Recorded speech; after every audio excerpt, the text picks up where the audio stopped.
तो हम जवाब में अल्लाह की बारगाह में ये कह सकते हैं, हम तो रसूलुल्लाह के नवासे को बुलाए थे, वो आए नहीं, इसलिए हम यजीद के हाथ पर बैत कर ली। ये ब्लैकमेलिंग, ये जज्बाती इमोशनल चीजें, लोग हमसे भी यही कहते हैं ना कि आप आ जाएं, नहीं तो पूरा इलाका देवबंदी हो जाएगा। हर प्रोग्राम वाले यही तारीख के टाइम पे यही बोलते हैं कि हमारे इलाके में पूरे देवबंदी हो जाएंगे, आप आ जाइए।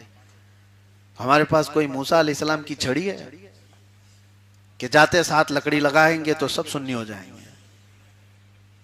पूरी जिंदगी आप वहां पर खिदमत नहीं कर रहे हो, पढ़ाई लिखाई बहुत सारी चीजें, इल्म हासिल करना, कुछ नहीं।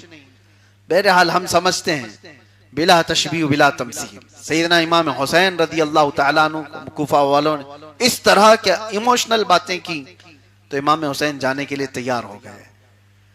तो फिर भी मक्का के जो अजीम लोग थे उन्होंने कहा, जब आपने कमर कस ली जाने के लिए तो फिर एक काम आप कर लें कि पहले किसी को भेजें अपने मोतमद को, ताकि वहां के हालात देख करके वो आपको खबर कर दे। अगर आपको लगे कि वहां के हालात अच्छे हैं, आपके वकील, आपके मोतमद, आपके ट्रस्टेड बंदे ने कहा है, तो आप फिर सफर करें। तो इमाम हुसैन ने उस चीज के लिए रजामंदी का इजहार किया और अपने मोतमद लोगों में से इमाम मुस्लिम बिन अकील को चुना। मुस्लिम बिन अकील कौन है? आपके चचेरे भाई हैं। हजरत अली के भाई थे अकील, हजरत अली के भाई अकील थे, उनके बेटे इमाम मुस्लिम हैं। इमाम मुस्लिम हजरत अली के क्या हुए? चचेरे भाई। हजरत इमाम मुस्लिम को उन्होंने, इमाम हुसैन ने कहा कि भाई आप जाएं और कूफा के हालात देखें और फिर मुझे खबर करें, मेरी तरफ से आप लोगों से बैत ले लें वकालत में, और अच्छे हालात हुए तो हम मक्का से सफर करके आएंगे।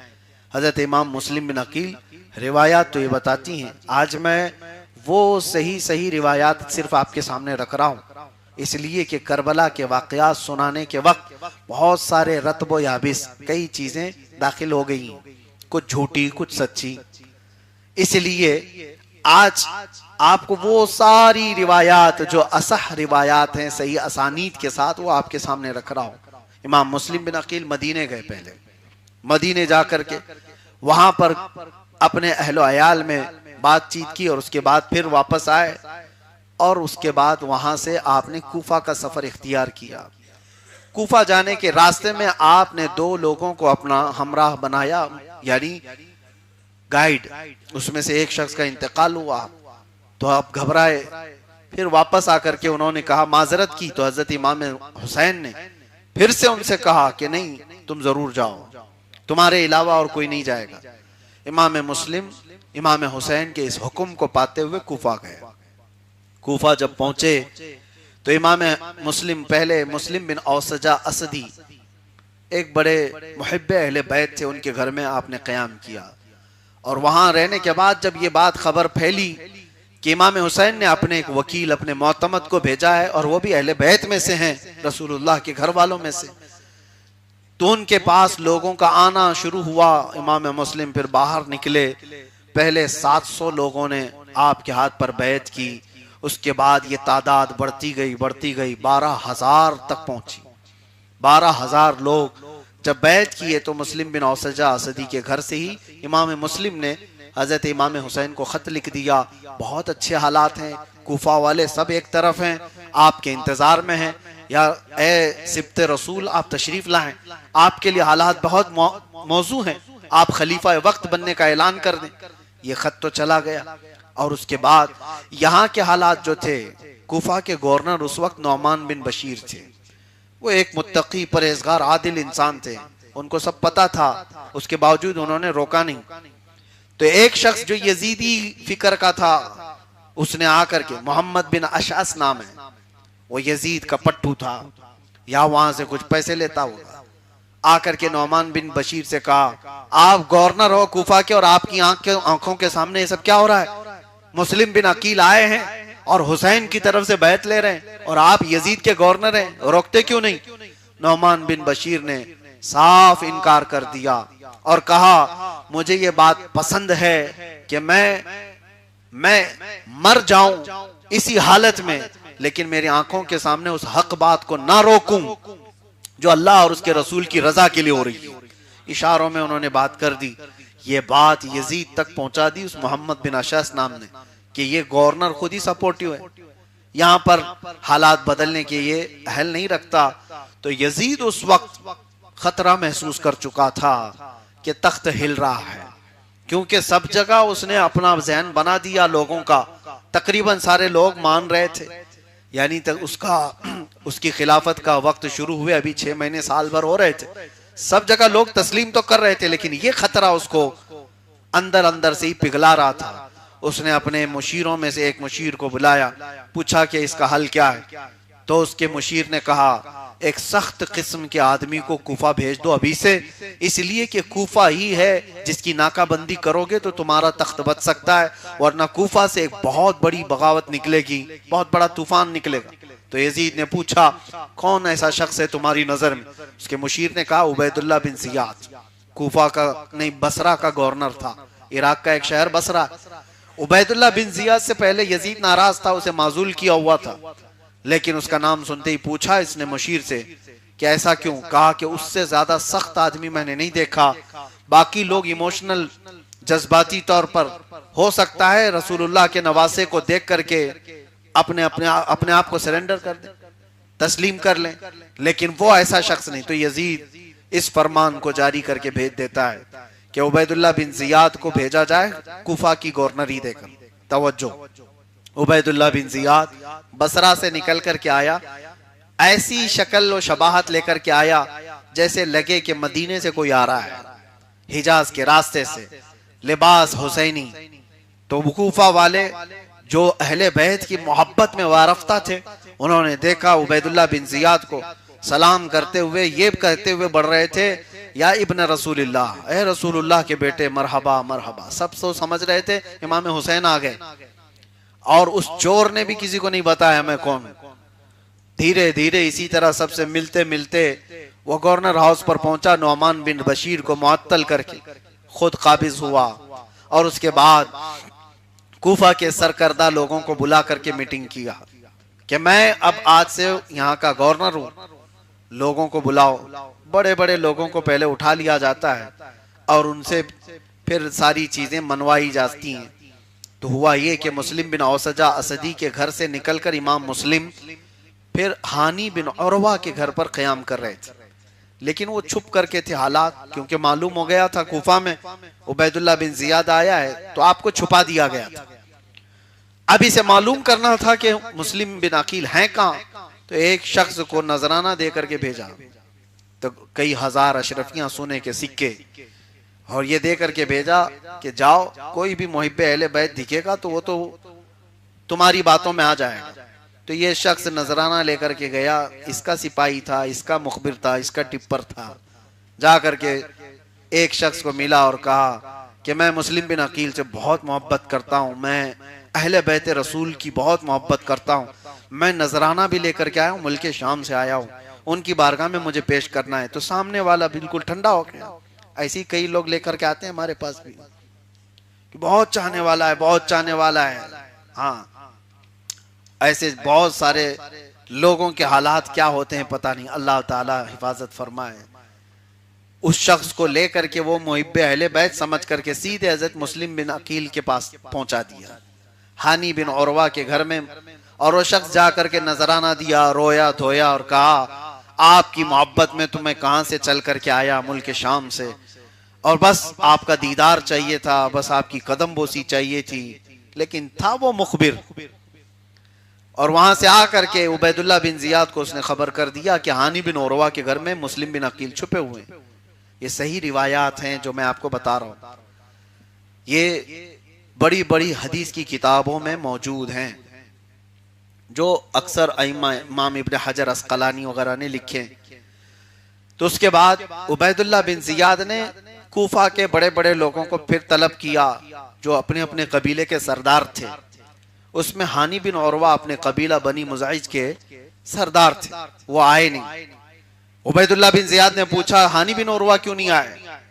तो उनको बुलवाया गया, हानी बिन उरवा आए, उनसे पूछा कि हानी बिन उरवा, तुम कब से वक्त के खलीफा अमीरुल मोमिनीन यजीद के खिलाफ यहाँ पर बगावत का माहौल कर रहे हो? तुम फितना कर रहे हो फला फला, उनसे कहा, और कहा बताओ मुस्लिम बिन अकील कहाँ है? हानी बिन उरवा ने कहा मुझे क्या खबर मुस्लिम बिन अकील कहाँ है। तो उसने वो नजराने वाले शख्स को खड़ा किया, कहा इसको पहचानते हो? कहा कि इसको देखा। उसके बाद उस शख्स ने बता दिया कि हाँ इनके घर में मौजूद है, मैं नजराना लेकर के गया था। ऐसे लोगों से क्या किया जाए? दीन को हमेशा ऐसे मुनाफिकों से खतरा रहता है, डुबाने वाले ऐसे ही लोग हैं। अभी आज ही हमारे एक बड़े अजीज आलिम दीन थे, वो कह रहे थे 2 भाइयों में झगड़ा हुआ उत्तर प्रदेश का एक मामला। एक भाई ने देखा जमीन के मामला थे, तो एक भाई ने देखा कि जब इसके हक में नहीं आई जमीन, वो दूसरे भाई के हक में गई है, तो ये सीधे गया हुक्काम वक्त के पास जो बैठे हुए लोग हैं, और उनको जाकर के कहता है मेरे सपने में आया था कि यहाँ एक मंदिर था। ये मुसलमान की बात कर रहा हूं। मेरे सपने में आया था कि एक मंदिर था यहाँ पर, लेकिन ये डिस्प्यूट के मामलात में मेरे भाई और मेरे बाप उस पर काबिज हो गए, आप इसको बना दीजिए। बना दिया उसने, बनवाया। ये हालात हैं मेरे अजीजों। इसीलिए सच कहा है कि आपको कोई भी तोड़ नहीं सकता, तुम्हारा भाई तोड़ने के काबिल है। जब तक मुसलमान मुसलमान को नहीं तोड़ता, कोई दूसरी ताकत नहीं तोड़ती तुम्हें। अपने कौम के अंदर जो गद्दारियां हैं, यही सबसे ज्यादा हमारे लिए डेंजर है। जितनी भी तारीख आप उठा करके पढ़ो, बड़े बड़े बुजुर्गों को आज जिन्होंने फंसाया, जिन्होंने उनको जेर किया, वो सब में इनके ही नाम आते हैं। कुरान कहता है कुफ्फार को अल्लाह ने मोमिनीन पर हरगिज गलबा नहीं दिया है। वला यजअलल्लाहु लिलकाफिरीन अलल मुमिनीन सबीला। हुजूर ताजु शरिया रहमतुल्लाह तआला अलैह फरमाया करते थे, हाँ मगर ये कि अगर गलबा मिलता है तो किसी मुसलमान के जरिए से मिलता है। मुझे एक बड़े ऑफिसर ने भी कहा था कि आप इतना क्यों टेंशन लेते हैं आपकी कौम के बारे में? सर कोई कुछ नहीं करेगा आपकी कौम को, सिर्फ आपकी कौम के लोग ही आपको तोड़ेंगे। और है हालात यहां पर भी देखें किससे दुश्मनियां हैं, कौन जा जा करके खबरें देता है। रिपोर्ट लिखवाया है जा जा करके रकीबों ने कि अकबर नाम लेता है इस अल्लाह का इस जमाने में। बहरहाल हजरत इमाम मुस्लिम बिन अकील के खिलाफ जो साजिश हुई थी उसमें मुसलमान ही शामिल था। और हानी बिन उरवा को ला करके जब उबैदुल्लाह बिन जियाद के सामने पेश किया गया, उन्होंने देख लिया अब इसके अलावा कोई चारा नहीं, यही मुखबिर था, खबर दे दिया है।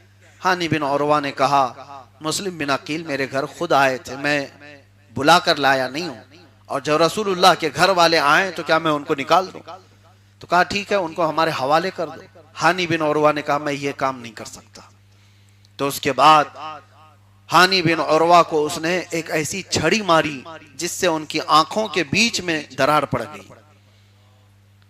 तो हानी बिन उरवा ने सामने एक तलवार मौजूद थी, वो उठा लिया उबैदुल्लाह बिन जियाद के खिलाफ।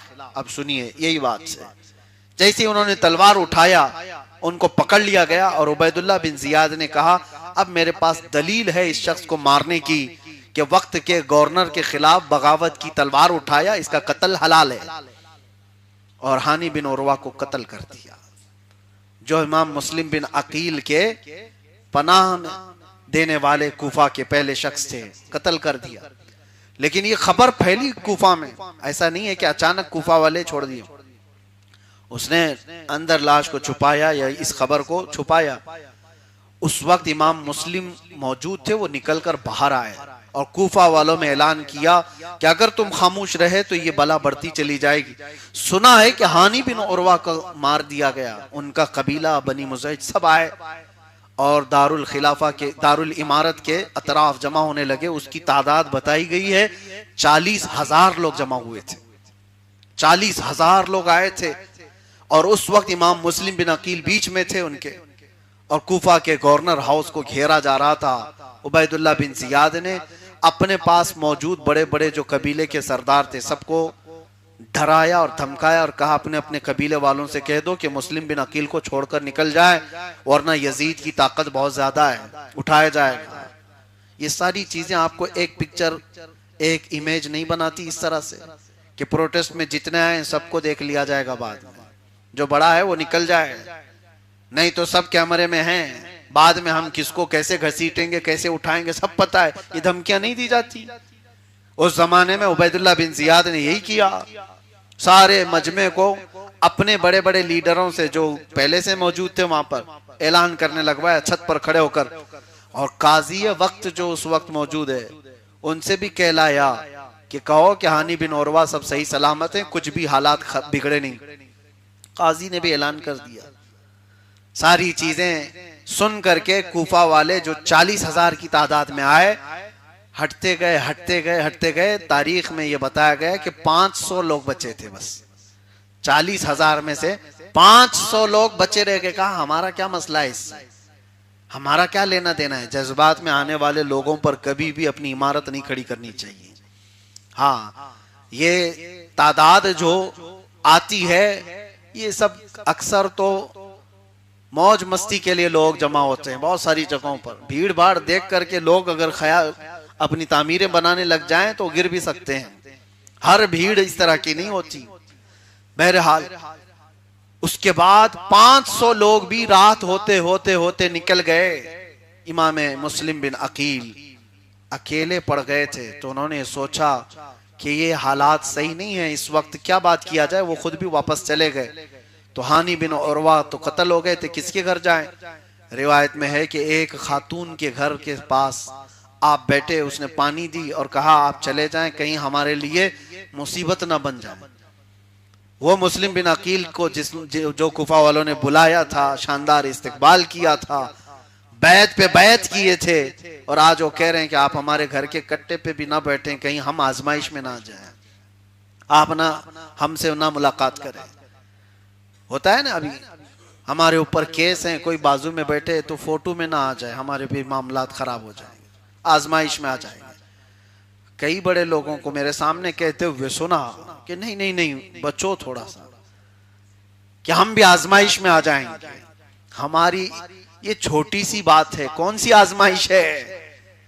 लेकिन लोग आज भी डरे सहमे हुए इस तरह से हमारे सामने कहते हैं नहीं इनके साथ फोटो मत लेना, किसी का फैल जाएगी तो मोदी मार डालेगा, हाँ उठा करके अमित शाह बंद कर देगा। उनको इतना डर है। अल्लाह का खौफ रखो, अल्लाह के खौफ के साथ जियो। कुरान में रब ताला फरमाता है अल्लाह से डरने वाले उसके बंदे इल्म वाले हैं। और ये कैसे इल्म वाले लोग हैं जो अल्लाह से नहीं डरते। तुम्हारा इल्म नहीं, वो लानत है। और इसीलिए मेरे आका सल्लल्लाहु ताला अलैहि वसल्लम ने फरमाया कि जो जुल्म के खिलाफ खामोश बैठा रहता है वो गूंगा शैतान है। हम तो गूंगे शैतान न बने, हम बोलेंगे जब तक अल्लाह ताला ने जुबान दी है। हमें पता है यहाँ बैठ करके बोलने का अंजाम क्या होगा, पता है। लेकिन मेरे अजीजों, ये सब चीजें कंप्रोमाइज हो जाएंगी, उखाड़ ले जाओ सारी चीजें, लेकिन दीन हक पर हक बयान करने पर कंप्रोमाइज नहीं होगा। हो सकता है हमारी कब्र बन जाए, हो सकता है हमारी कब्र बन जाए, इससे ज्यादा क्या होगा, इससे ज्यादा क्या होगा इस दुनिया में। यही हुसैनी किरदार है और यही हुसैनी तारीख है। इमाम मुस्लिम बिन अकील के साथ जो हुए, औरत ने ये कहा कि आप चले जाएं, कहीं आजमाइश के शिकार ना हो जाएं।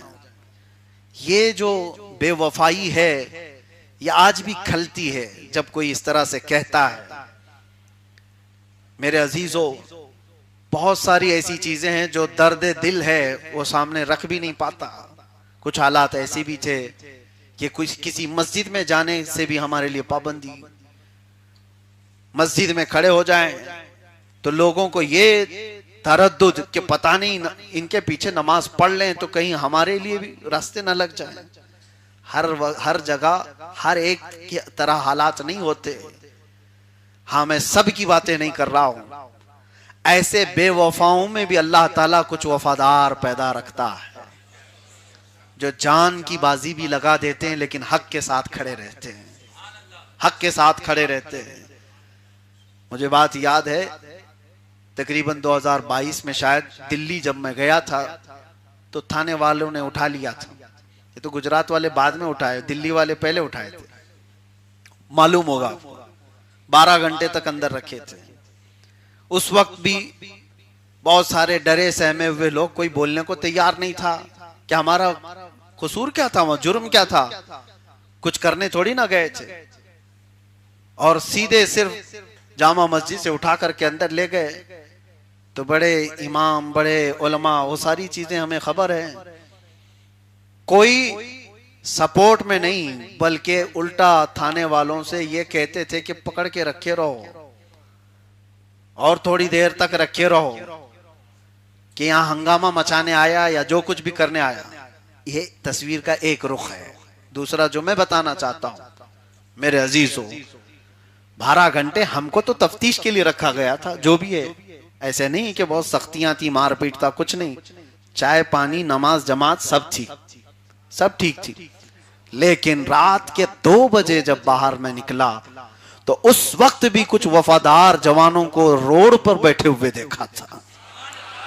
वो हटे नहीं थे वहां से, निकले नहीं थे वहां से, जबकि उनसे हमारा कोई ताल्लुक नहीं, पहचान भी नहीं, राब्ता भी नहीं। ये बातें इस बात की अलामत है, हर जगह गद्दार नहीं होते, रसूलुल्लाह के वफादार जिंदा हर जगह होते हैं। और एक भी होगा तो इनकलाब आएगा। हाँ, 100 गद्दारों में एक भी होगा, इनकलाब तो आएगा। थोड़ी देर के लिए हम गिर तो सकते हैं, लेकिन मिट नहीं सकते। गिरना और है, मिटना और है। तो हम ताकत के बलबूते नशे से किसी हक वाले को गिरा तो सकते हो, लेकिन तारीख से मिटा नहीं सकते कभी। इमाम मुस्लिम बिन अकील की बात चल रही है। इमाम मुस्लिम बिन अकील उस खातून के घर में ही रहे। वो खातून जब पहचान ली इमाम मुस्लिम बिन अकील को तो अपने घर में रखी, लेकिन इत्तेफाक ऐसा कि उसका बेटा ही वो शख्स था, मोहम्मद बिन अशस, जो यजीद का पट्टू है, जो इनकी खबरें लेकर के आ रहा था। तो उसने देखा कि मेरे घर में ये पनाह लिए हुए, तो 10-12 लोगों को, फौजियों को, सिपाहियों को लेकर के अपने घर आया। मुस्लिम बिन अकील के साथ उस वक्त लड़ाई भी हुई। आपने तलवार उठाई और मुकाबला किया। धूप का वक्त था, दूसरा दिन था। 12 लोगों से तन्हा हैदर कर्रार का ये भतीजा लड़ रहा है। उसके बाद उनसे ये कहा गया कि तुम्हें अमान दिया जाता है, तुम्हारे साथ जंग नहीं होगी, चलो उबैदुल्लाह बिन जियाद से बात कर लो। उस वक्त हालात ऐसे थे कि इमाम मुस्लिम बिन अकील का होंठ कट गया था, तलवार से होंठ कट गया, और आपको शिद्दत की प्यास लगी थी। तो नामी जो खातून है उसके बारे में बताया जाता है, आपने उससे कहा पानी दे दो, वो एक कटोरी में पानी देती है। तो इमाम मुस्लिम बिन अकील वो पानी की कटोरी अपने मुंह के करीब किए तो उसमें खून के कतरे गिरने लगे। आपने पानी फेंक दिया, दोबारा पानी मंगवाया, फिर मुंह के करीब कर रहे थे कि खून तो कंटिन्यू जारी था, फिर खून पानी में गिरा, आपने दोबारा फेंक दिया। तीसरी मर्तबा वो पानी लाई तो ये कटे हुए होंठ से खून तो रुकता नहीं था, मुसलसल जारी था। आपने रख दिया और कहा अब शायद मेरे हिस्से में दुनिया का पानी नहीं है, लेकिन एक बात मुझे ये बताओ जवानों, पानी उस वक्त शिद्दत की प्यास लगी हुई है, मौत करीब है, दुश्मन सर पर सवार है, तो जान बचाने के लिए तो शरीयत ने यहां तक हुक्म दिया है, एक कतरा 2 कतरा अगर उसको शराब का भी डाल करके बचाया जा सकता है तो बचाया जाता। लेकिन ये हैदर कर्रार के घर वालों की अजीमत तो देखो, खून का एक कतरा पानी में गिरा है, वो अपने आखिरी वक्त भी उस पानी को पीने के लिए तैयार नहीं, अपनी जान दे देंगे लेकिन ये नापाक पानी पीने को तैयार नहीं। आज क्या उम्मत के जवान इस बात को समझ सकते हैं? शराब जैसी धतूरा और ये स्पिरिट वाली चीजों को ये बेधड़क इस्तेमाल करते चले आए।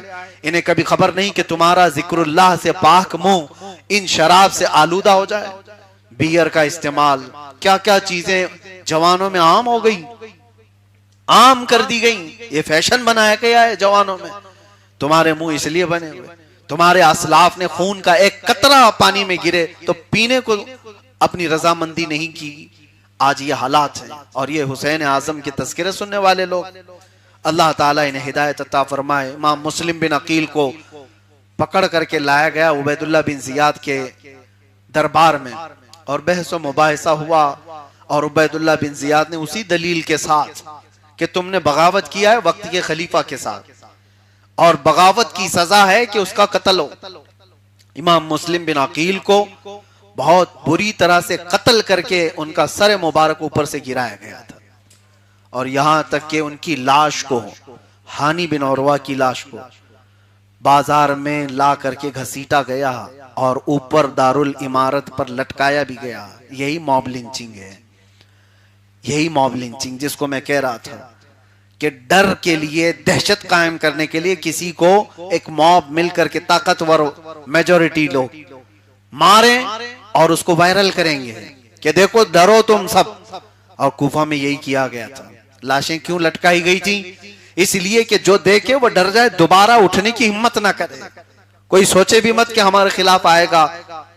ये हालात पहले बनाए गए। इमाम मुस्लिम बिन अकील की वफात हो गई यहां तक, और उसके बाद खत तो इमाम हुसैन तक पहुंच गया था, और इमाम हुसैन रदी अल्लाह ताला अन्हु को वहां से निकलना था। अब सोचिए कैसे हालात हैं कि हज के लिए सारे हाजी मक्का आ रहे हैं, और 1 जिलहिज्जा को इमाम हुसैन मक्का से निकल रहे हैं। कैसे हालात हैं? हज के अयाम करीब हैं। अब एक मसला भी है यहां पर कि हज के अयाम में मक्का मुकर्रमा से हज करने वाले के अलावा की बात नहीं है। यह हज जिस पर फर्ज है वो निकल नहीं सकता, हज फर्ज हो जाता है उस पर। और इमाम हुसैन पर उस वक्त हज फर्ज तो नहीं था, उन्होंने हज पहले बहुत किए थे, जो फर्ज हज है वो हो चुका था, अब नफल था। लेकिन फिर भी 8 दिन और 9 दिन हज के बच्चे हों तो कौन है जो हज छोड़ करके जाएगा? और वो भी रसूलुल्लाह का नवासा, वो उस वक्त के हाजियों का अमीर, वो होते तो अरफात के खतीब, वो होते वहां पर तो मस्जिद हरम के इमाम। ये सारी अजमतें हैं, लेकिन हज ना करते हुए निकल रहे थे कूफा की तरफ। इससे ये बात समझ में आती है, इबादत वो नफिल थी। इमाम हुसैन के लिए हज नफिल था और रसूलुल्लाह का दीन बचाना फर्ज था। तो नफिल की तरफ आप तवज्जो ना करते हुए फर्ज की तरफ रवाना हो गए थे। इमाम मुस्लिम बिन अकील के साथ जो हालात हुए उसमें एक वाकया और भी मौजूद है। बहुत सारी किताबों में ये मौजूद नहीं, और बहुत कई किताबों में ये मौजूद है, मैं सुना देता हूं। आपके 2 शहजादे भी साथ में आए थे, मोहम्मद और इब्राहिम। छोटी उम्र थी और वो बाप के चहेते थे, साथ में रहते थे। तारीख निगारों ने लिखा कि इमाम मुस्लिम बिन अकील के साथ वो आए, लेकिन बाप की शहादत के बाद कूफा में अकेले पड़ गए। कहां रहते, कहां जाते? तो एक रात ऐसी हुई कि दोनों शहजादे वहां पर मौजूद थे। तो एक शख्स उनको बुलाते हैं और कहते हैं कि तुम हमारे घर में रहो, हमारे घर में तुम यहीं पर रहो। तो उस शख्स ने जो पनाह दी दोनों शहजादों को, हुआ ये कि उबैदुल्लाह बिन जियाद को खबर मिल गई। खबर मिली तो उसने दोनों शहजादों को गिरफ्तार किया और जेल में डाल दिया। छोटे बच्चों को जेल में डाला गया। यहाँ जेल का लफ्ज आता है ना, तो मैंने अब जो तारीख पढ़ी वो आपको बताऊं। अहले बैत अतहार में अक्सर अइम्मा इकराम को जेल की सजा दी गई है। उसमें से एक इमाम हैं, इमाम मूसा काजिम। 7 साल तक उन्होंने सूरज ही नहीं देखा था, ऐसी कोठरी में रखा था वक्त के खलीफा ने। इमाम मूसा काजिम, उनको बाबुल हवाइज कहा जाता है। बगदाद में आज भी मज़ार मुबारक, सरकार गौसे पाक उनके आस्थाने पर जाने के लिए 4 किलोमीटर दूर अपनी चप्पल उतार देते थे। इमाम मूसा काजिम 7 साल तक, और उनको जहर देकर के जेल में ही मारा गया था। इससे बढ़कर के अगर मैं आपको बताऊं, अहले बैत में एक इमाम है मोहम्मद बिन हसन अस्करी रदी अल्लाह ताला, 20 साल तक उनको जेल में रखा गया था। 20 साल तक। हमारे अहले बैत अतहार के अक्सर इमामों के साथ और भी शहादतें दर्दनाक हैं। करबला के वाकयात में सब चीजें छुप गई, हम बयान करते हैं। आपको पता है सैयदना जैद इमाम हसन के बेटे, इनकी भी शहादत वैसी हुई कूफा में। आपने भी बगावत की थी। ये बाद के हालात हैं, करबला के बाद के हालात हैं। यानी जब उमवी खिलाफत कायम हुई थी यजीद के बाद के, हजरत जैद को भी शहीद करके सूली पर चढ़ाया गया था। ये अहले बैत के साथ बहुत सारे हुए, इमाम मुस्लिम के साथ ये हुआ। तो उनके शहजादे दोनों गिरफ्तार हुए और जेल में डाल दिए गए, छोटी उम्र में जेल में आए। लेकिन जेल का जो दारोगा था वो मुहब्बे अहले बैत था, चाहने वाला था, उससे रहा ना गया। उसने कहा शहजादे मैं अपनी जिंदगी वार दूंगा लेकिन तुम्हें यहां से आजाद करूंगा। जेल से निकाला, रात के वक्त अपने बेटे से कहा इन दोनों शहजादों को छोड़ दो, ऐसे रास्ते पर जो मदीने की तरफ कोई काफिला जाता हो उसमें ये चले जाएं, बाकी मेरे साथ जो होगा वो देख लिया जाएगा। दारोगा के बेटे ने दोनों शहजादों को लिया और कहा कि मदीने की तरफ एक काफिला जा रहा है, मैं तुम्हें छोड़ देता हूं। लेकर के गए, वो दूर से ही दिखाया और चला गया। लेकिन ये छोटे नन्हे बच्चे पहुंच ना पाए उस काफिले तक, काफिला बहुत दूर जा चुका था।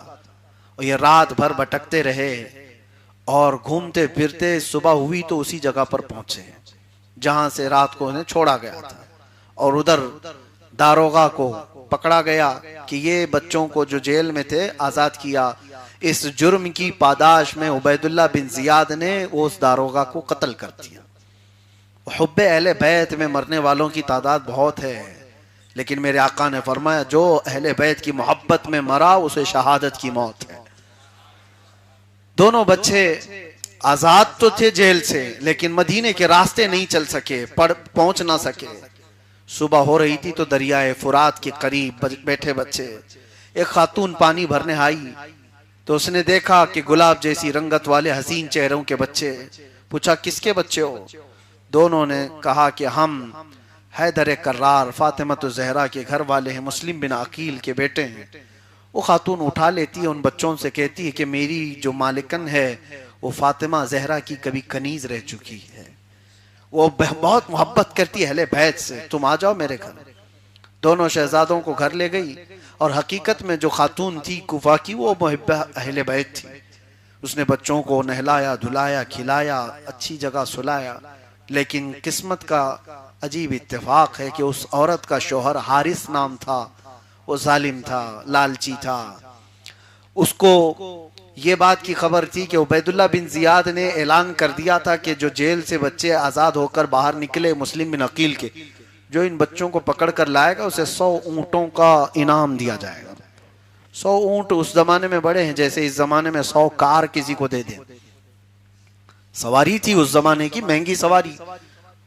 100 कारों का ऐलान कर दे तो कौन नहीं निकलेगा? या तो 500 के लिए तो टिप्पर बन जाते हैं, उस 100 कारों के लिए कौन नहीं निकले?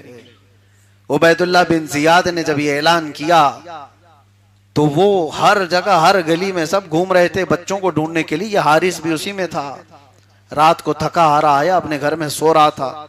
बच्चों ने ख्वाब देखा, दोनों बच्चे ख्वाब में रसूलुल्लाह सल्लल्लाहु अलैहि वसल्लम को देखा और अपने वालिद गिरामी हजरत मुस्लिम बिन अकील को देखा खून में तरबतर वो हुजूर के पास आ रहे हैं। तो रसूलुल्लाह सल्लल्लाहु तआला अलैहि वसल्लम ने अपने हाथ से पानी का प्याला मुस्लिम बिन अकील को दिया और फरमाया मुस्लिम अकेले आ गए, बच्चों को कहां छोड़ा है? तो इमाम मुस्लिम बिन अकील बढ़कर हुजूर की बारगाह में कहने लगे या रसूल अल्लाह सल्लल्लाहु अलैहि वसल्लम मेरे पीछे पीछे आएंगे। तो ये ख्वाब दोनों शहजादों ने देखा। अपने बाप से बेहद मोहब्बत करने वाले, अपने बाप को दर्दनाक अंदाज में शहीद होते देखने वाले बच्चे बिछक करके उठ गए नींद से और दोनों एक दूसरे को पकड़ कर रोने लगे। इनके रोने की आवाज उस जालिम के कानों में पहुंची। वो उठा, अपनी बीवी से पूछा हमारी तो औलाद नहीं, बच्चे कहां से रो रहे हैं? खातून ने हीले बहाने किए, लेकिन उसे शक हुआ। उस कमरे में आकर देखा तो 2 बच्चे रो रहे थे, एक दूसरे को पकड़कर। आकर निहायत ही जालिमाना अंदाज में उनसे पूछा कि तुम दोनों कौन हो? बच्चों को तो लगा था कि अहले बैत से मोहब्बत करने वाला घराना है। झट से कहा मुस्लिम बिन अकील के बेटे हैं। उसने दोनों के बाल पकड़कर खींचे, कहा दिन भर मैं तुम्हारी तलाश में सरगर्दा रहा, कहीं तुम्हारी मुझे कोई सुराग नहीं मिला और तुम मेरे घर में पनाह लिए। लेकर के निकला और कहा कि मैं तुम्हारा किस्सा ही खत्म कर दूंगा। वो खातून बहुत गिड़गिड़ाई, रोई, कदमों में गिरी, यहां तक कि उस जालिम ने अपनी औरत को इतना मारा था कि उसकी नाक फट गई। कुछ ना कर सकी औरत, बच्चों को बचा ना सकी।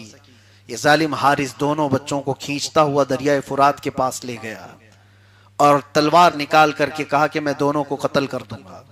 वहां पर भी जो तारीख बताती है, दोनों छोटी उम्र के थे, लेकिन जज्बा अहले बैत में कैसा था।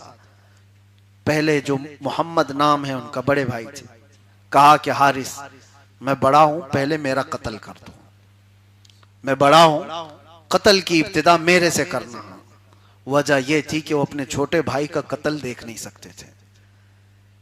छोटे ने कहा हारिस ऐसा हरगिज मत करना, ये जो मेरे बड़े भाई कह रहे हैं इनकी बात ना मानना।